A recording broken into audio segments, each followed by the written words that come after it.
Hello and welcome to livealittlehigher.com. I'm very excited to begin learning with you Pirkei Avot. It is customary that from Pesach to Rosh Hashanah, which is the beginning of the long summer days, to learn a Mishnah a day, a chapter a day of the Pirkei Avot, which really is translated into Ethics of the Fathers. And the Ethics of the Fathers is one of the tractates of the Mishnah. There are 63 tractates, and one of them is Ethics of the Fathers, or Pirkei Avot as it's known. And it's the Mishnah. It's really part of the oral Torah, which has been passed on since the giving of the Torah at Mount Sinai. That was given to God, from God to Moshe, and from Moshe it was given to Yeshua, and from Yeshua it went to the elders, and then from the elders it went to their sons, and from the sons to their sons, and from the fathers to their sons, and so on till today. And the name Avot means fathers, and it serves as a reminder to us of the obligation and responsibility as parents to pass on the Mesorah, to pass on the traditions and the ethical, moral values that our religion has given us, that we live under a standard of behavior, of human decency and love towards others and respect. And this is something that is passed on from generation to generation. This is something that is taught in the home, and it holds a very big value in our lives. And so here we're reminded of our responsibility as parents to pass it on to our children, and so on. One day they will become parents, and then themselves have to pass it on to their children. Also, it is important to note that the Pirkei Avot is a recollection of sayings or of teachings of different sages, of different holy people through our history, and we will start learning. Each one has their own author and their own explanations. There's many explanations of the Pirkei Avot. You can find many books of different authors with different explanations of the same Mishnah, and they're all real, they're all true. There's many facets, and they're all true, and it's beautiful to see that it's things that are passed on from the grandparents to the children and so on, and it's sometimes they're ideas that come from grandparents and from their grandparents, and it's something that is carried on generation to generation. So Rabbi A Twerski, in his commentary of the Pirkei Avot, starts telling us that when God created the world, he said, "Let us make man." And the Baal Shem Tov said that when we hear that God says, "Let us make man," it means he didn't make us alone. Like, he didn't deliver a finished product. He didn't make man complete. Like, other creation that God created was complete. Like, all the animals were complete, the plants were complete, everything was complete, but man was not complete. And what it means here is that it's our job as human beings to complete ourselves. And how do we complete ourselves? By making ourselves decent, productive human beings to society, to be people that walk the eretz, that have a righteous path, that we're good human beings. And this is a choice. This is what we have. We have free will. Animals don't have free will. They're not intellectual beings. They just are creations of God with instinctive behaviors. If a lion is hungry, he's gonna eat whatever is in front of him. He's not gonna think, "Oh, this poor deer I just found has a mother, and the mother's gonna cry because I ate the deer." He doesn't have this capacity to think. He just sees the deer, he's hungry, this is a good steak.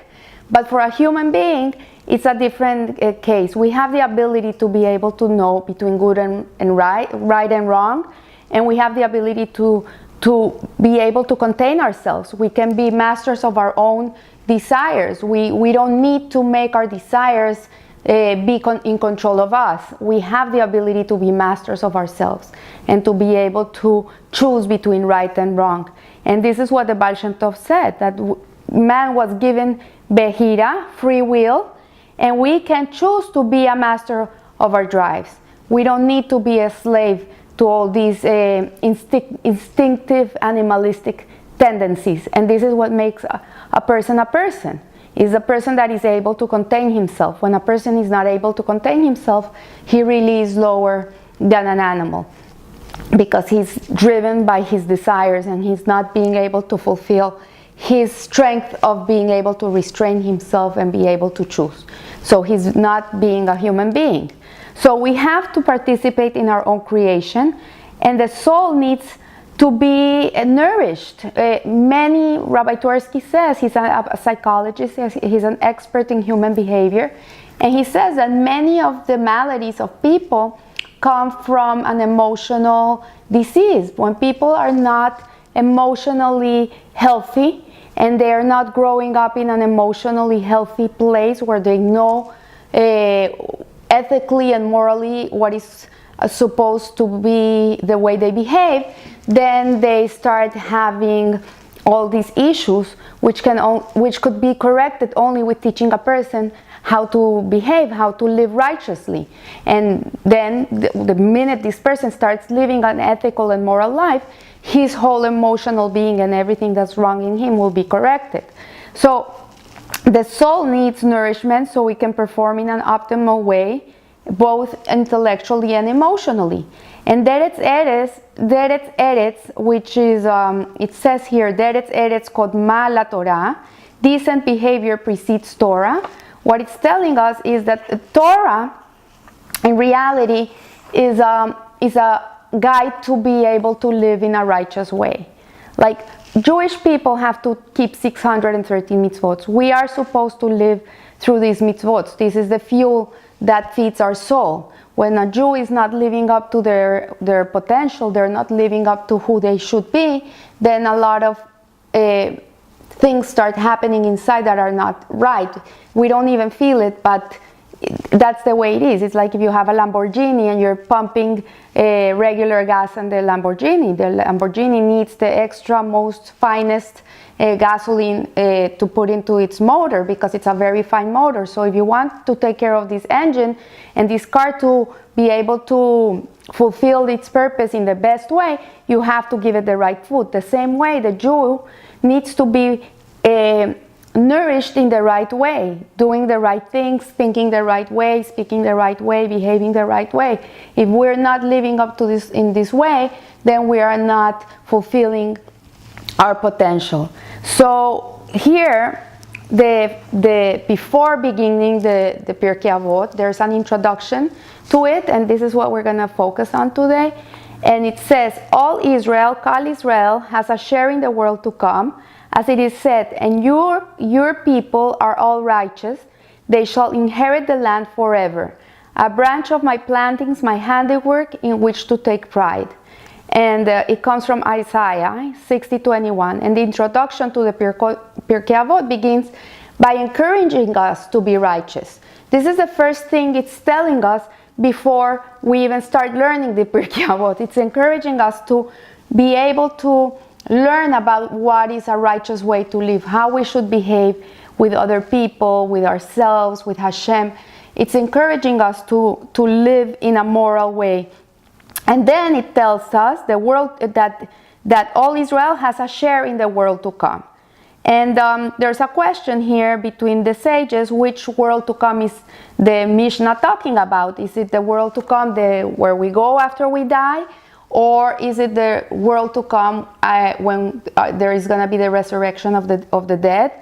And in reality, the world to come is not the world where we're going to go after we die. This is not the world to come. This is the world of the neshamas, of the souls. This is a place where we are going to be in 180 years when we pass away. This is where we go meanwhile while Mashiach comes. But the real world to come is really the world when Mashiach comes. And it's talking here about the resurrection of the dead. And it says that the Olam Haba has a place for all Israel. And it's beautiful because kol, the word kol, is an abbreviation of Cohen and Levi, and it says Kol Israel, Israel. So it says, the Mishnah says, Kol Israel means the Cohen, the Levi, and the Israel all have a place in the world to come, and all have a share in it. So the context of this Mishnah is telling us that we are all gonna be resurrected, no matter if you were good or you were bad, if you were the best or you were not there yet. We are all gonna have a place in the world to come. And the one's position, it says, in the afterlife is a direct result of our behavior in this world. So this world is really the passageways, like the hallway where you wait for, well, like when you go to a wedding, after the huppah, they put you in a waiting room while they open the banquet room. This is this world. This world is that hallway where they're serving you hors d'oeuvres and you're mingling with people and whatever. But the real place where we should arrive to, this is where we should be focusing ourselves into getting there, is the banquet.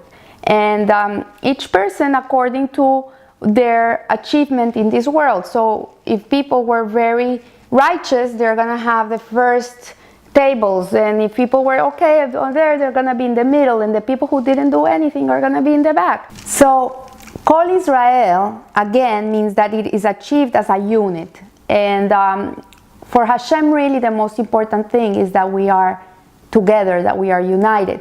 And this is why it's so important that Jewish people live in communities, they're part of a community. We have the Jewish schools for the children, we take care of each other, men pray with a minyan. It's very important that men go to shul and there's at least 10 men to pray. The more men, there's more power in the prayer, and you can be the least righteous person, and then you're in a minyan, your prayers are as worthy as the best of the best. So here what it's telling us is that's why unity is so important, and community. And as Rabbi Akiva used to say and taught us, which is one of our foundations of our religion, is that we have to love our fellow as ourselves, that we have to love other people like we love ourselves. And what does this really mean? How can we love someone else like we love ourselves? Like it's the stranger in the street, how can we do that? And it's when we realize that the essence of that person is the same essence that you carry, that it really comes from God, then we realize that maybe in this world we look as individuals, but in a higher realm we're really part of the one. We're part of that huge infinite light. And this wholeness of feeling that we're part of one, that is what will take us to the world to come, because we're not going to be separated, we're going to be taken there as a unit. And this is what the Jewish people are. So that's why in Shema Israel we say Shema Israel Hashem Elokeinu Hashem Echad. The same infinite God that hides in nature is one. Everything is Him. And when we come to that realization, then that's when we can really love our fellow like ourselves, because we realize, you know what, maybe we look as separate, but in reality we're together, we're all one. And when we look at the world in this way, then you can't do wrong to another person, because it would be like harming yourself. When you feel the pain of someone else, it's really you're feeling for yourself. Like when we watch the news and we hear that someone died, that someone was attacked, that someone was murdered, and it's painful, it hurts us. It's because really we're all connected, we're all interlinked. And this is the teaching of the introduction of the Pirkei Avot. This is how we begin learning, and I hope you have a beautiful week, a blessed week. These efforts should take us to really living a little higher, living with everything we got, and giving everything we got to this world, to where we are right now in the hallway. And I'll see you next week. Thank you.